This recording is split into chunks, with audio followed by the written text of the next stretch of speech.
एक सवाल छोटा सा, कितनी सीटों पर इस बार चुनाव लड़ रहे हैं? मैंने जो राजनीति की शुरुआत की थी जी जी वो कांचीराम जी के साथ किया था। जी। दोस्तों, बहुत बहुत स्वागत करता हूं आप सभी का। आज चंद्रशेखर आज़ाद उत्तर प्रदेश की राजधानी लखनऊ में मौजूद थे। आज एक बड़ा कार्यक्रम यहां पर हुआ है, सदस्यता ग्रहण समारोह। आज आज़ाद समाज पार्टी के साथ जुड़े हैं मसूद अहमद जो कि पूर्व शिक्षा मंत्री थे। उन्होंने आज एएसपी ज्वाइन कर ली है। मसूद जी मानवर कांशीराम जी के साथ भी काम कर चुके हैं और बहुजन विचारधारा रखते हैं। आज उन्होंने चंद्रशेखर आज़ाद की मौजूदगी में किस तरीके से सदस्यता ग्रहण की है, ये कुछ तस्वीरें भी मैं आपको यहाँ पर दिखा रहा हूँ। इन तस्वीरों को देखिए, जब कैसे इनका स्वागत किया गया। आपको बता दें, जो मसूद अहमद हैं वो आरएलडी के उत्तर प्रदेश अध्यक्ष भी रह चुके हैं। अपनी पार्टी भी इन्होंने बनाई थी और बहुत ज़्यादा राजनीति में सक्रिय माने जाते हैं। आज इन्होंने चंद्रशेखर आज़ाद के साथ जुड़कर पार्टी के साथ चलने का निर्णय लिया है, फैसला लिया है। आइए बात करते हैं मसूद जी आखिर इस पार्टी से क्यों जुड़े हैं। तो फाइनली आज मसूद जी ने आज़ाद समाज पार्टी ज्वाइन कर ली है। पूर्व शिक्षा मंत्री हैं, इन्हीं से जानते हैं कि आखिर इन्होंने एएसपी में विश्वास क्यों जताया। जी स्वागत है आपका। आज आपने एक बहुत बड़ा निर्णय लिया। आप आरएलडी के उत्तर प्रदेश अध्यक्ष भी थे, अपनी पार्टी बनाई, बसपा सरकार में शिक्षा मंत्री थे, इतने बड़े बड़े पदों पर थे, मानवर जी के साथ आपने काम किया, विचारधारा के साथ रहे। आज अचानक आपने एक बड़ा फैसला लिया, क्यों? मैंने जो राजनीति की शुरुआत की थी जी जी वो कांचीराम जी के साथ किया था। जी। लंबी चौड़ी बात ना करते हुए इसको शॉर्ट में कह देता हूँ कि बीएसपी जो है, मैं उसकी बुराई नहीं कर रहा हूँ, जी लेकिन वो बाबा साहब डॉक्टर भीमराव अंबेडकर और कांचीराम के मिशन से हट चुकी है जी। ये आपको कब पता चला? ये तो जब हमने इस्तीफ़ा दिया था तब। कब दिया था आपने इस्तीफा? हम दिए थे 1994 में। यानी बहन जी के सीएम बनने से पहले? हाँ। तो उस दौरान तो कैसे आपको पता चला कि विचारधारा से हट गई? इसलिए कि मानवर कांशीराम जी भी थे, एक्टिव थे। नहीं, बाबा साहब ने अपना एक संदेश दिया था और आरएसएस को कभी पसंद नहीं करते थे और दलित शोषित समाज को उसको वोट करने से रोकने की बात कही। और आज जो है, अब बीएसपी जो है जब बीजेपी से मिलकर सरकार बनाने लगी, तो बीजेपी तो आरएसएस की विचारधारा के हिसाब से ही चल रही है, उसके आदेश निर्देशों में चल रही है बीजेपी। अच्छा। तो ये साबित हुआ। तो जब आपने ये कदम उठाया तो कांशीराम जी नाराज़ हुए? अब कांशीराम जी के बारे में नहीं, वो तो गुरु थे भाई। देखिए, राजनीति में वो लाए थे, वो गुरु थे, गुरु हैं। ये वगैरह लाए थे तो नाराज़ भी हो गए? अब ऐसा है कि उनका आखिरी वक्त था। हाँ। है कि नहीं बात सही? लेकिन दिक्कत यह है कि पार्टी के जो दूसरे लोग थे, मंत्री संतरी बनने के लिए लालच में है, वो क्यों हटे? है कि नहीं बात सही? वो हट गए। तो बहरहाल उससे मेरा लेना देना नहीं, मैं वहाँ से चला आया। फिर कब आए बसपा में आप? बसपा में नहीं गया, मैं वहाँ से गया, मैं वहाँ से निकल के मैंने अपनी पार्टी बनाई।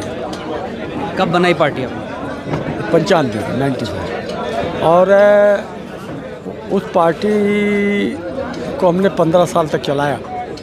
उसमें हमारे एमपी भी जीते, एमएलए भी जीते, हमारी पार्टी से, हमारी सिंबल से। जिला पंचायत सदस्य, नगर पंचायत अध्यक्ष, नगर निगम के अध्यक्ष सब जीते।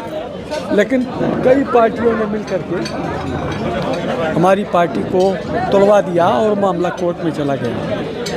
तो फिर मैं चला गया राष्ट्रीय लोकदल में, नहीं गया सपा में गए। मुलायम सिंह यादव जी ले गए उसको पकड़ के, क्योंकि आजम खां पार्टी से निकाल दिए गए, तो मुझको ले गए। और जा रहे हैं हम यहाँ। 2 मिनट और। हाँ। तो मैं ये जानना चाह रहा हूँ, आप बसपा सरकार में शिक्षा मंत्री थे ना? जी। कब थे, कब से कब तक? मैं 7-8 महीने रहा बस। वही मैंने पूछा कि आपने पार्टी लास्ट टाइम कब छोड़ी? मैंने 1994 में छोड़ दिया। बसपा। नहीं तो आप शिक्षा मंत्री थे 2007 से 2012 के बीच में ना? नहीं। मैं हाँ 93 में दिसंबर में मैंने वो सपा बसपा की सरकार में। हाँ है ना बसपा मतलब बहन जी जब सीएम नहीं बनी थी तब से। ठीक है आप समझ गए। 7 मंत्रालय थे इनका, यानी वो समाजवादी पार्टी की सरकार मानी जाएगी। हाँ दोनों की मिलकर दोनों की मिली जुली सरकार थी। उस पर कांशीराम जी का पूरा दबाव था। तो अभी आप क्या चुनाव भी लड़ेंगे? अब तो अभी तो आज शामिल हुए। चलो पकड़ने का समय है, छोड़ने का। चंद्रशेखर जी कैसे? जाओ। ठीक है। अपने एक सवाल छोटा सा, कितनी सीटों पर इस बार चुनाव लड़ रहे हैं? जो डॉक्टर साहब से पूछ लो, डॉक्टर साहब जो जवाब देंगे वही सही होगा। सर इनका घर के बच्चे हैं, इनसे फोटो खिंचवा मैं क्या कह रहा हूँ, हमारी पार्टी का हर एक सीनियर साथी वो उतना ही जिम्मेदार है जितना मैं एक छोटा सा कार्यकर्ता हूँ। जो डॉक्टर साहब कह देंगे उसको सही मान लेना। गठबंधन करेंगे? मैं क्या कह रहा हूँ, डॉक्टर साहब से बात कर लो, जो डॉक्टर साहब कहेंगे। नहीं मैं मना नहीं कर रहा हूँ, मैं कह रहा हूँ डॉक्टर साहब से आप बात कर लो, डॉक्टर साहब की बात को आप सही मानो। चलिए, तो बहुत ही डिप्लोमेटिक आंसर यहाँ चंद्रशेखर जी दे रहे हैं। तो अभी आपने पार्टी जो ज्वाइन की है, अब आपको कोई बड़ी भूमिका दी गई, कोई पद दिया गया है? इस संबंध में हमने कोई बात किया है? हाँ। है ना। देखिए ऐसा है, जी बताइए। नेता हम हो चुके हैं। हाँ। क्या समझे नहीं? हमें दलितों पिछड़ों मुसलमानों के हक के लिए लड़ना है और इनका जो हक और हिस्सा है उसके साथ साथ सम्मान दिलाना है। अखिलेश जी, ओवैसी जी भी तो मुसलमानों के हक में लड़ रहे हैं। ओवैसी जी लड़ रहे हैं। हाँ। हाँ। जी बताइए। मैं किसी के बारे में नहीं कहना चाहता। मैं ये जानता हूँ दूसरी पार्टियाँ जो हैं मुसलमानों को ना मंच पे सम्मान देती है, ना उनको बोलने का मौका देती है, और दूसरी पार्टियों में मुसलमानों को कोई इज्जत नहीं है। अच्छा, समझे कि नहीं आप? तो उससे ज़्यादा हम और क्या कहें हैं? आज़ाद समाज पार्टी आपने यूं ही नहीं ज्वाइन की होगी, कुछ तो आपने मंथन किया होगा। इतने कद्दावर नेता ये हैं। बीएसपी के विचारधारा चलने वाली पार्टी भाई। तो बीएसपी में क्यों नहीं गए? बीएसपी जो है अपने रास्ते से भटक चुकी। 2-3 ऐसा सबूत दे दीजिए, लक्षण है कि दर्शक समझ जाएं कैसे भटक। अच्छा, भटकना क्या होता है? भटकना एक लाइन में थोड़ा भाई बीएसपी के जो फार्मूला है, जो सूत्र है, जो उसकी लड़ाई थी है ना, जी उस पर खरी नहीं उतर रही है। खरी नहीं उतर रही है ना। अभी जो जैन चौधरी राजनीति कर रहे हैं वो कैसा कर रहे हैं? खरी उतर रहे हैं कि नहीं? जैन चौधरी जी जो है गलत कर रहे हैं। और क्या? बीजेपी के साथ गए, गलत हुआ। बिल्कुल। बीजेपी के चौधरी चरण सिंह बीजेपी के कट्टर दुश्मन थे। अच्छा। और चौधरी जैन जी कहेंगे कि मैं चौधरी चरण सिंह की नीतियों पर चल रहा हूँ। जबकि क्या हम आपको अगले चुनाव में प्रत्याशी के तौर पर देखें? भाई देखिए ऐसा है जो दिल की बात बोलिए, बहुत नहीं। हाँ, बड़ा मन चाहिए। ऐसा है ये बात आपकी बहुत दूर तक जाएगी। ये जो सभी संस्थाएं खतरे में, जो देश के हालात हैं, हाँ। भारतीय जनता पार्टी आरएसएस के लोगों ने देश को बर्बाद कर दिया है। पहले तो इनको इनसे बचाने की बात काम करेंगे। कैसे देश बचे, संस्थाएं बचे, कैसे लोकतंत्र बहाल हो। अच्छा। लोकतंत्र कब्जे में हो। आप कह रहे हैं कि लोकतंत्र अघोषित आपातकाल है क्या? हाँ, नहीं अघोषित आपातकाल लग गया है क्या? मसूद जी, लोकतंत्र कैसे बहाल होगा? यही सत्ता चंद्रशेखर जी की 5 खासियत चाहिए मुझे। अरे ये सब 2 खासियत। अरे 2 खासियत देखिए ऐसा है, दीजिए। ये खुल करके हाँ। जो दलित वंचित शोषित और पिछड़े, इनके लिए तो लड़ ही रहा है। ये एक आदमी ऐसा है जो मुसलमानों के हक और हुकूक की बात खुलेआम करता, मुसलमान के नाम से कहता है। अच्छा।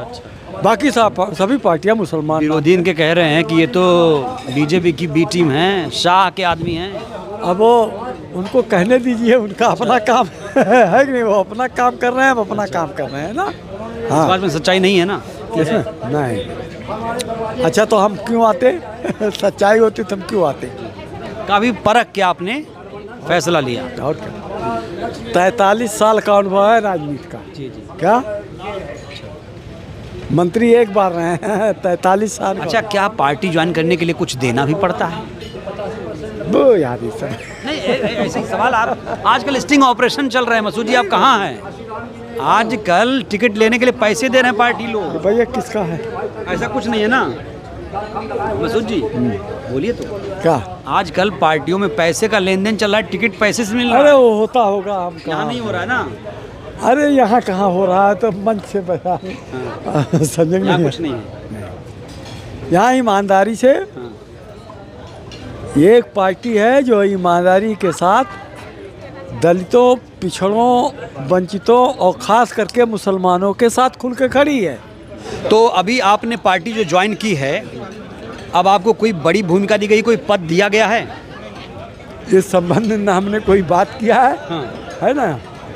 देखिए ऐसा है, जी जी बताइए। नेता हम हो चुके हैं। हाँ। क्या समझे नहीं? हमें दलितों, पिछड़ों, मुसलमानों के हक के लिए लड़ना है और इनका जो हक और हिस्सा है उसके साथ साथ सम्मान दिलाना है। अखिलेश जी, ओवैसी जी भी तो मुसलमानों के हक में लड़ रहे हैं। ओवैसी जी लड़ रहे हैं। हाँ हाँ हाँ जी जी बताइए बताइए। मैं किसी के बारे में नहीं कहना चाहता। मैं ये जानता हूँ दूसरी पार्टियाँ जो हैं मुसलमानों को ना मंच पे सम्मान देती है, ना उनको बोलने का मौका देती है, और दूसरी पार्टियों में मुसलमानों को कोई इज्जत नहीं है। अच्छा, समझेंगे नहीं आप? तो उससे ज़्यादा हम और क्या कहें? हैं? आज़ाद समाज पार्टी आपने यूं ही नहीं ज्वाइन की होगी, कुछ तो आपने मंथन किया होगा। इतने कद्दावर नेता हैं। बीएसपी के विचारधारा चलने वाली पार्टी भाई। तो बीएसपी में क्यों नहीं गए? बीएसपी जो है अपने रास्ते से भटक चुकी। 2-3 ऐसा सबूत दे दीजिए, लक्षण है कि दर्शक समझ जाएं कैसे भटक। अच्छा, भटकना क्या होता है? भटकना एक लाइन में थोड़ा आप। भाई बीएसपी के जो फार्मूला है, जो सूत्र है, जो उसकी लड़ाई थी, है ना? जी जी। उस पर खरी नहीं उतर रही है। खरी नहीं उतर रही है ना? अभी जो जैन चौधरी राजनीति कर रहे हैं वो कैसा कर रहे हैं? खरी उतर रहे हैं कि नहीं? जैन चौधरी जी जो है गलत कर रहे हैं। गलत कर रहे हैं। और क्या? बीजेपी के साथ गए, गलत हुआ। बिल्कुल। बीजेपी के चौधरी चरण सिंह बीजेपी के कट्टर दुश्मन थे। अच्छा। और चौधरी जैन जी कहेंगे कि मैं चौधरी चरण सिंह की नीतियों पर चल रहा हूँ। जबकि क्या हम आपको अगले चुनाव में प्रत्याशी के तौर पर देखें? भाई देखिए ऐसा है जो दिल हाल की बात बोलिए, बहुत। नहीं हाँ, बड़ा मन चाहिए। ऐसा है ये बात आपकी बहुत दूर तक जाएगी। ये जो सभी संस्थाएं खतरे में, जो देश के हालात हैं, हाँ। भारतीय जनता पार्टी आरएसएस के लोगों ने देश को बर्बाद कर दिया है। पहले तो इनको इनसे बचाने की बात काम करेंगे, कैसे देश बचे, संस्थाएं बचे, कैसे लोकतंत्र बहाल हो। अच्छा अच्छा। लोकतंत्र कब्जे में आप हो। कह रहे हैं कि लोकतंत्र अघोषित आपातकाल है क्या? हाँ, नहीं अघोषित आपातकाल लग गया है क्या मसूद जी? लोकतंत्र कैसे बहाल होगा? यही सत्ता चंद्रशेखर जी की 5 खासियत चाहिए मुझे। अरे ये सब याद 2 खासियत। अरे 2 खासियत देखिए ऐसा है, दीजिए। ये खुल करके हाँ। जो दलित वंचित जो है, दलित वंचित शोषित और पिछड़े, इनके लिए तो लड़ ही रहा है। ये एक आदमी ऐसा है जो मुसलमानों के हक और हुकूक की बात खुलेआम करता, मुसलमान के नाम से कहता है। अच्छा अच्छा। बाकी सभी पार्टियां मुसलमान। विरोधी इनके कह रहे हैं कि ये तो बीजेपी की बी टीम है, शाह के आदमी हैं। अब वो उनको कहने दीजिए, उनका अपना काम है कि नहीं? वो अपना काम कर रहे हैं, हम अपना काम कर रहे हैं ना। हाँ। इस बात में सच्चाई नहीं है ना? इसमें नहीं। अच्छा तो हम क्यों आते? सच्चाई होती तो हम क्यों आते? काफ़ी परख के आपने फैसला लिया। और क्या, 43 साल का अनुभव है राजनीति का। जी जी। क्या मंत्री एक बार रहे हैं 43 साल का। अच्छा, क्या पार्टी ज्वाइन करने के लिए कुछ देना भी पड़ता है? वो याद ही। आजकल पार्टियों में पैसे का लेन देन चल रहा है, टिकट पैसे से मिल रहा अरे है। वो होता होगा, हम यहाँ कहाँ। नहीं हो रहा है ना, अरे यहाँ कहाँ हो रहा है, तो मंच से बता समझेंगे। यहाँ कुछ नहीं है। यहाँ ईमानदारी से एक पार्टी है जो ईमानदारी के साथ दलितों, पिछड़ों, वंचितों और ख़ास करके मुसलमानों के साथ खुल के खड़ी है। चलिए, तो ये हैं मसूद जी, जिन्होंने अभी अभी एएसपी ज्वाइन की है। बहुत नए नए हैं, ज़्यादा कुछ नहीं बोल रहे हैं, लेकिन बहुत सारी बातें इन्होंने बोल दी कि भाई लोकतंत्र को बचाना है, लोकतंत्र की बहाली ज़रूरी है, उसके बाद राजनीति की बात भी होगी, चुनाव भी लड़ेंगे। बहरहाल इस वीडियो में इतना ही। मसूद जी के विचारों से आप लोग कितने सहमत हैं? क्या इन्होंने एएसपी ज्वाइन करके सही किया? राय दीजिएगा। धन्यवाद।